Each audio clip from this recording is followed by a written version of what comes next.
set up the right structure for you, make sure you're speaking to the right people, and just do things better than you've been doing them before. I think most of us in the industry have the skill level and have the ability to list and sell. The thing that generally is the differentiation between why an agent does okay and why another agent does really well is because they've got their head in the right space. You're listening to Elevate, the official podcast of elite agent for real estate industry sales professionals, property managers and leaders. With thanks to our partner Connect Now, Elevate brings you the best tools, thinking and strategies to elevate your results. To download your written action guide from this podcast containing extra tips, links and shortcuts, visit eliteagentelevate.com. And for more information about how Connect Now can make moving easier on your clients, visit connectnow.com.au. Here is your host, Samantha McLean. Welcome to another episode of the Elevate podcast, where we delve into some of the most interesting minds in business and in real estate for the very best tips and strategies for you to implement to elevate your business. I'm Samantha McLean, editor of Elite Agent and host of this week's show. On today's podcast, I'm thrilled to welcome one of Ray White's top selling principals, David Walker. An elite performer and a chairman's elite business leader, David is a director of Ray White Upper North Shore. He has over 15 years' experience in the industry and oversees a growing team spanning 3 offices. David, welcome to the show. Thanks for having me. Well, it's awesome to have you. And as we're just talking off air, we're in Queensland now, and I feel like I know you because I've lived around Sydney's North Shore for so long. And you've been there for, 15 years? Yeah, it's been 15 years now. Time's flown, but 15 years of doing real estate up in the best part of the country. Yeah, absolutely. So let's start off with the exciting stuff. We got a news release a couple of weeks ago that you'd just celebrated 10 years with Ray White and you've just crossed the 1 billion in sales mark. So first of all, congratulations. Amazing achievement. Yeah, thank you. Was that a goal that you ever set your sights on, or was it something that you thought about when you were early in your career in real estate? Absolutely not. It wasn't even something I was aware of up until literally a week or two before it happened. So Ray White obviously tracked numbers pretty closely, and I just happened to be on their agent pulse that sort of tells you where you're up to for the year and in relation to other people in the group. And then I found this little dash panel of overall career stats, and it was, I think, 989 million or something. So then a couple of people at corporate had made me aware of it as well. Yeah, well, how did you feel when you saw that number? That I've been in real estate for too long. No, made me feel old. That number with all those 9 with nearly 1 billion. Yeah, no, it's a pretty big number. It's a bit overwhelming, but no, it was pretty special to think that I've hit a mark after working, in Ray White now for just over 10 years, but hit a mark that seems like a very big number. And if you had said that to me 10 years ago, I would have taken it. Yeah. It's interesting though, because it does creep up. Like you just work hard. And then all of a sudden you've got the big number to back it up. Yeah. And I guess in my career as well, a lot of that has probably come more in the back end of it. So I think last year was something like 268 million of the billion. So it just shows sort of a progression in a career. And if you get to a point where you're starting to get a lot more referrals and business from avenues that you weren't in the early stages, say to the younger agents out there, just keep ticking away and eventually things start paying off. Yeah, the momentum comes eventually. Absolutely. So let's backtrack a little bit. How did you get into real estate? Did you choose real estate or did real estate choose you? A little bit of both. I got into it as a bit of an in-between. I was 18, taking a year off school, and one of my friends who owned a nursery down in Brookvale said, why don't you come, and he was getting into real estate himself, and he said, why don't you come down and have an interview? And as an 18-year-old, I went down to local DY real estate office and did the interview. And I remember it was an old school way of interviewing where the principal at the time said, sell me this pen. And about a year, my first year of real estate, I was awarded the Young Achiever of the Year in that real estate group. And apart from sort of a 2-year hiatus where I've got into stockbroking to give that a try, the rest is history. Yeah. So it's interesting. People still use that old sell the pen trick. Do you remember how you sold it? Yeah, well, he often told the story that he never interviewed anyone for a sales position that was under the age of 30. That was his policy. And I was there as a young upstart 18-year-old. So he always said, sell me this pen. And my question back to him was, are you in the market for a pen? Ooh, And he's like, oh, I've never heard anyone answer it that way. good answer. We built a good relationship and I learned a lot from him. So a decade with Ray White is a pretty amazing achievement in itself. So take us through your business today and the expansion of Ray White up in North Shore. So I've been a business owner now with Ray White for just over 5 years. Me and a couple of business partners opened Ray White Wahroonga 5 years ago. And since then, we've taken on the Turramurra office, the St Ives office, and we're opening another office in February in Roseville. Yeah, wow, that's big expansion. Yeah. And so what sort of a year did you have last year? I know it was a bit of an interesting year for everybody, but leading into that, how are you approaching 2021? So last year we learnt a lot at the beginning stages of the year. I found it a blessing in disguise for our business in the fact that we learnt about how to minimise the wastage in terms of costs and then maximise the output.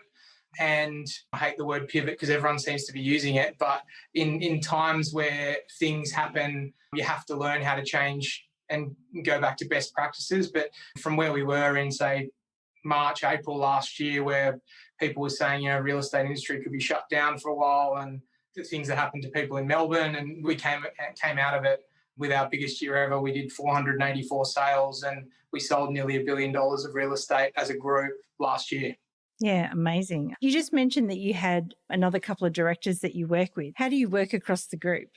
I've got my business partner, Greg Wendell, who his role within the business is to run and manage the day-to-day and sees the day-to-day running of the business. And very, very lucky to have somebody like him who really knows his stuff, ex-banker, and just thinks a bit differently. Him and I are sort of yin and yang, where I want to go and do this and that, and he'll be very level-headed and want to just think about it, and we do it in the right way. So we really complement each other that way. I think especially when you're looking at expanding in business, you need somebody to be the person that sort of questions things and how we're going to do that better, and rather than just going off on a tangent and doing something half-baked, do it the right way.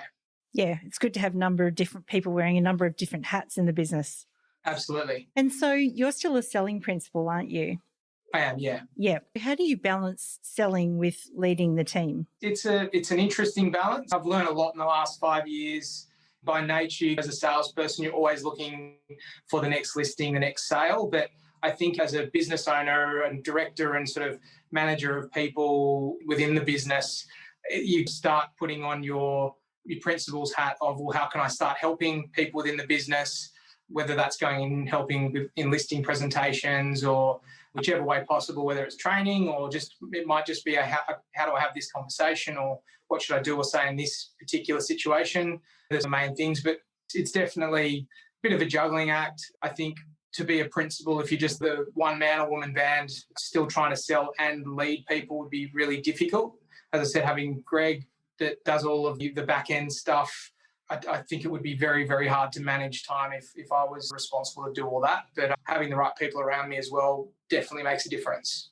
Yeah, definitely. It's always that balancing act between what's good for the business and what's good for the people. Like you've got to get the best outcomes for both of them. So last year, Ray White Upper North Shore was named top Ray White office, I think, in New South Wales ACT in terms of business growth.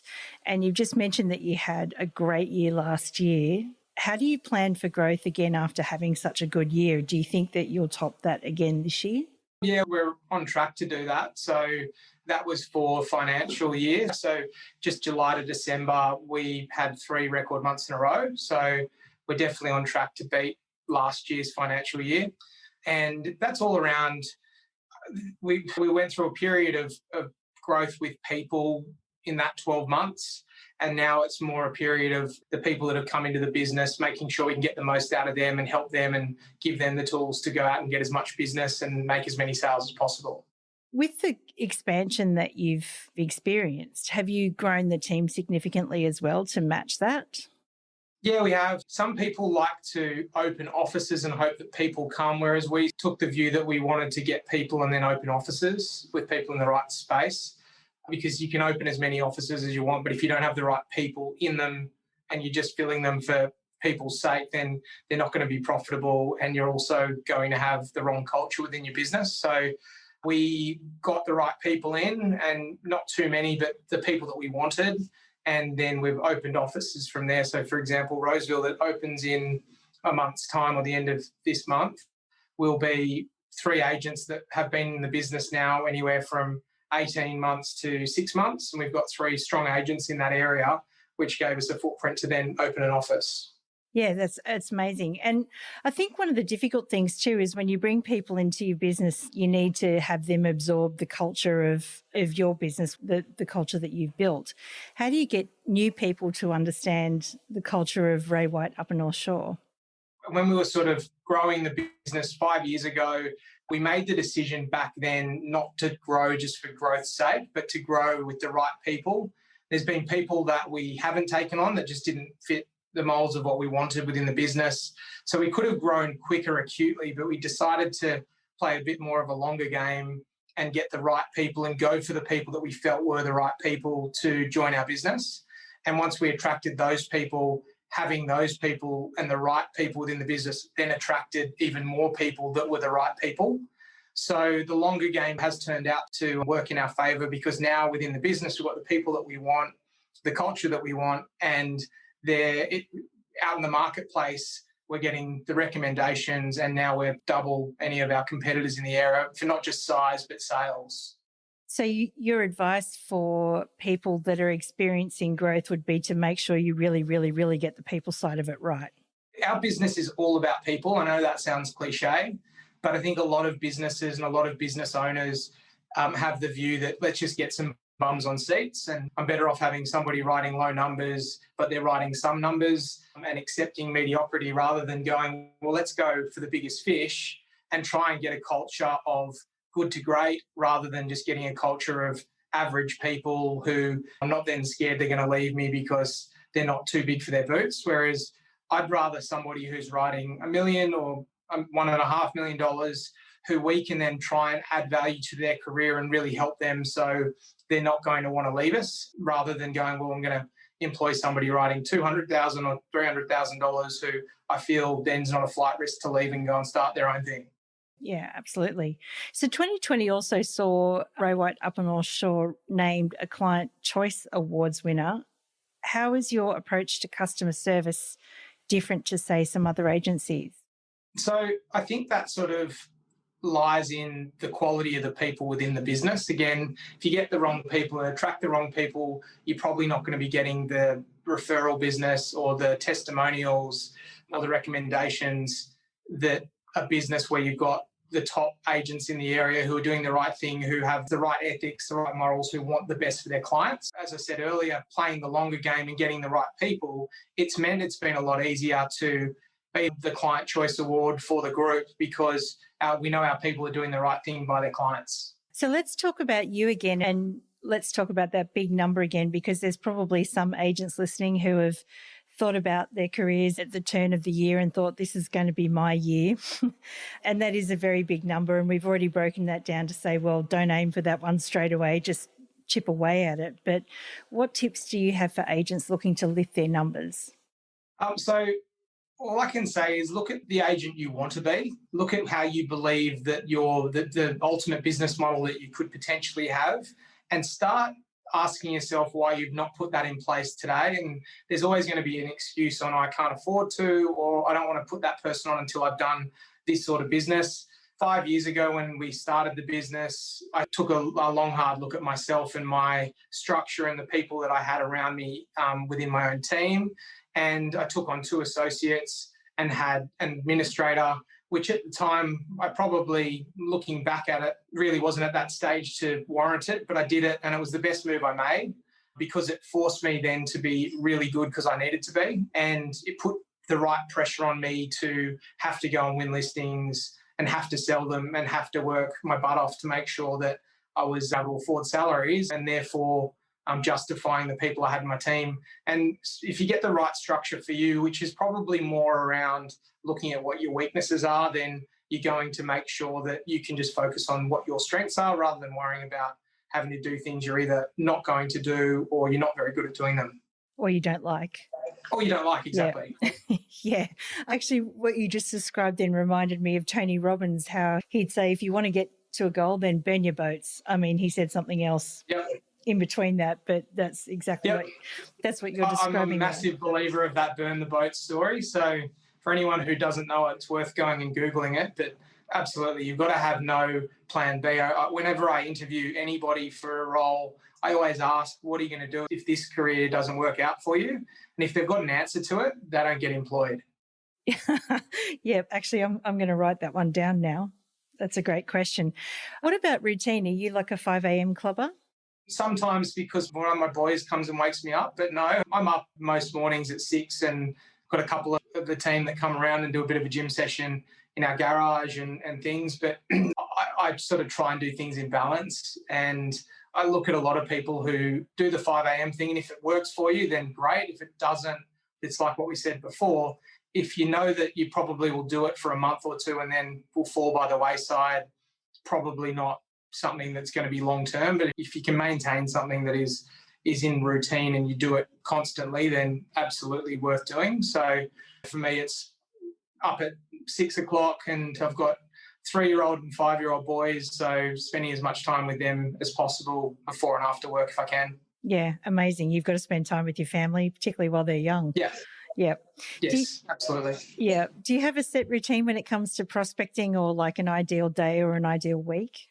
I did earlier on in my career. I think ideal weeks are great if you can do that. My day these days is every single day is different. So I don't have an ideal day or week, but I have my own little KPIs about appraisals or listing presentations, calling contract holders for properties and open homes, and vendor meetings and speaking to vendors and potential vendors. But I've got the team around me who does prospecting calls for me and getting me in front of people rather than me having to do that myself. Yeah. Do you remember back in the early days what you did to get in front of more people? I door knocked. And actually, at the time, as an 18-year-old, I loved it. It was a hard slog back then, but maybe it was the old school way. But I spent the first 12 months of my career door knocking for a lead agent. And it was what I knew, and that was normal to me. So I would be in the office early, would be out door knocking for hours on end, would be back in the office making calls and stay back late, putting names on the cardboard cutout cards that we used to have back in the day before we had an actual database. And that worked for me. Got in front of hundreds of people and got to know my area. Yeah. If you were starting in real estate today as a young 18-year-old agent, what would you focus on?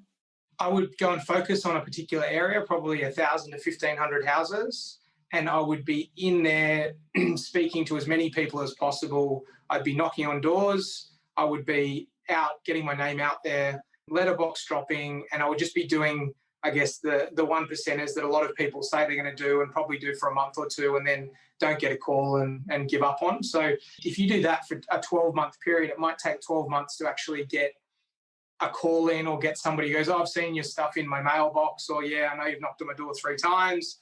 But if you do that long enough, people are going to start recognizing you, acknowledging you, and giving you a call, because all you need to do is become one of the 3 they call. And then when you do get called, you need to make sure your listing presentation is as good as it possibly can be, because we spend so much time trying to get in the doors. The moment we find a seller, somebody who is going on the market, we then turn around and go, well, actually, I'm not that confident in my listing presentation, and I actually don't think I'm as good as that my competitor, so I'm not going to look that good in front of the vendor. If you can nail your listing presentation and can sit down and actually have some genuine why me's and some points of difference from your competitors, you're going to have the confidence and therefore give the vendor the confidence you're going to get them the best price. So make sure you don't have an average listing presentation, whether you need to reach out to somebody and sit down with them and somebody mentor you through how to get a better listing presentation. The listing presentation for me is probably the most important part of the whole process, because if you can just increase the amount of listings you get by 15 to 20% a year, that will make your career progression so much quicker and it will give you so much more energy when you're going into a listing presentation. Because when I go into a preso right now, even though I've got some of the best competition in Sydney as competitors, I genuinely know I'm the best person for the job. And so I think that comes across when I'm sitting in front of potential vendors. And that's great advice. So if I could just summarize that briefly, and hopefully I get this right, is that a lot of agents focus on I've got to make calls and I've got to door knock and things like that, but not enough on the listing presentation. So when you do actually get in, then you've got to be able to convert that listing presentation straight away. Yep, absolutely. And you've also got to constantly be changing it. Some people are still saying the same thing they were saying 3 years ago. And you just sound boring and it just sounds like it's staged. So I'm always trying to mix stuff up, and whether you're delivering something a bit differently or whether you come up with a new marketing idea or just something a bit different so it keeps you on your own toes. But absolutely, we spend hours, whether it's going to the gym or eating healthy or, whether you play an instrument, practicing. But then for a listing presentation, which really is the determinant as to whether you're going to have a successful career in being a listing agent, no one spends any time on. No one sort of gets there and looks at what they're showing people or how they're delivering lines or how you're proving the difference between you and the next person, and no one spends any time on it. And then they wonder why they lose listings to good agents. Yeah. It's hard to figure out though, isn't it? Because as soon as you've lost a listing presentation, the last thing you want to go is go back there and go, why did I lose this one? But you've got to, don't you? So that you learn. Yeah, but I actually these days as well don't mind when I lose a listing presentation, because it makes me think, what could have I done differently? Maybe I could have delivered that better, and it keeps you on your toes a bit. If you're winning every listing presentation, you'd start becoming a little bit more relaxed. And as I said, having some really good competition up here, I think is great because it drives me to be better, and I know I have to be on the top of my game. Yeah.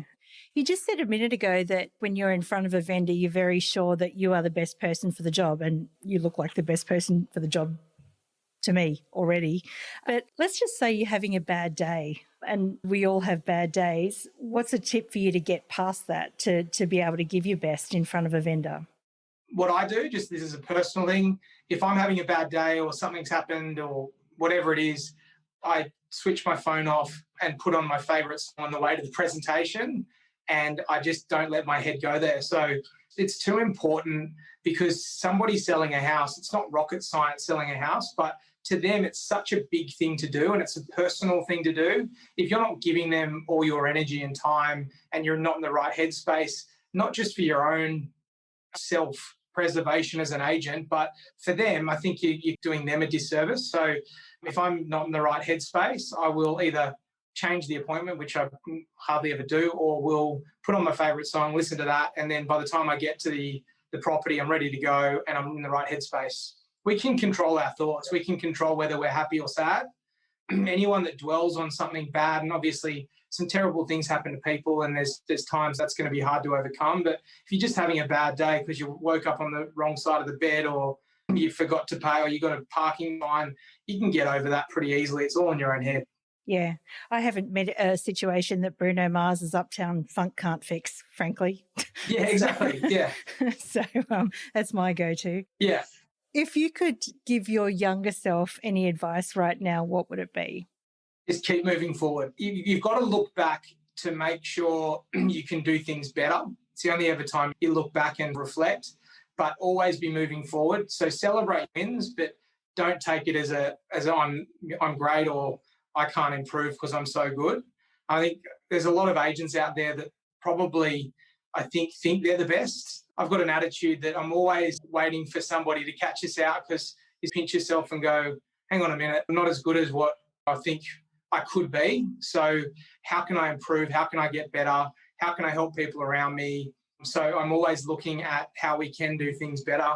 Don't ever rest on your laurels. So if you have a good win, great, celebrate it, be happy about it. An hour later, move on. If you have a loss, same sort of thing. Don't dwell on it. Don't get upset. Don't let it ruin your day. Move on and make yourself stronger from it. Yeah, that's good advice. Well, David, it's been amazing talking to you and getting to know you today. If there was like one piece of advice, one piece of closing advice that you could leave our listeners with, what would it be? It's a great question. And it's something that I don't want to give a cliche answer to, but set up the right structure for you. make sure you're speaking to the right people and just do things better than you've been doing them before. Because real estate, I think most of us in the industry have the skill level and have the ability to list and sell. The thing that generally is the differentiation between why an agent does okay and why another agent does really well is because they've got their head in the right space and they just get on with it and they just know what they have to do and they don't come up with excuses on why they're not going to do it.